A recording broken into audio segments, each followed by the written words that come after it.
আসসালামু আলাইকুম প্রিয় দর্শক। আজকের এই ভিডিওটা কয়েক ধরনের মানুষের জন্য, তারা শুনবে কার কার জন্য সেটা আমি বলবো। আজকের এই ভিডিওটা হলো তাদের জন্য যারা একে অপরের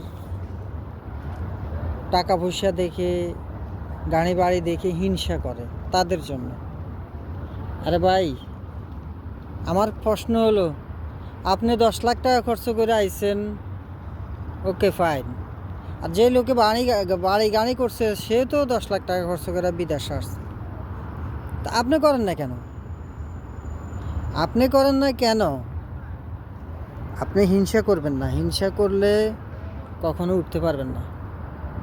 আপনি একজন আরেকজনকে হিংসা করবেন, কখনো উঠতে পারবেন না ভাইজান। যেমন কি আমাদের কোম্পানিতে আমি দেখতেছি, একজন আরেকজনের হিংসা নিয়ে সবসময় চলে।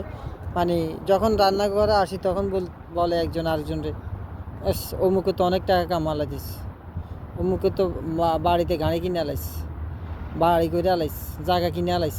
আরে ভাই, এগুলো ওদেরকে এগুলো না বলে নিজে কি করবেন সেটা চিন্তা করেন।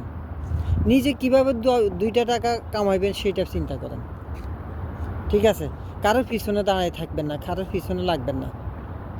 আল্লাহ তাআলা আপনাকে দিতে 1 সেকেন্ডও লাগবে না। যে লোকেরকে নিয়ে আপনি হিংসা করেন, ওই লোক দেখা গেছে আরও কঠিন কঠিন পরিশ্রম করে তারপরে এই জায়গায় আসছে। তা আপনি আসেন, আপনিও তো আসতে পারেন। আপনি আসলে কে না করে, আসেন। তো ভাই, আমরা যারা একে অপরকে হিংসা করি, হিংসাটা আসলে মূলত আল্লাহ তাআলা পছন্দ করে না। আমরা যেন একে অপরকে হিংসা না করি, একে অপরের বিপদে দাঁড়াই থাকি। ওকে ভাই, আসসালামু আলাইকুম।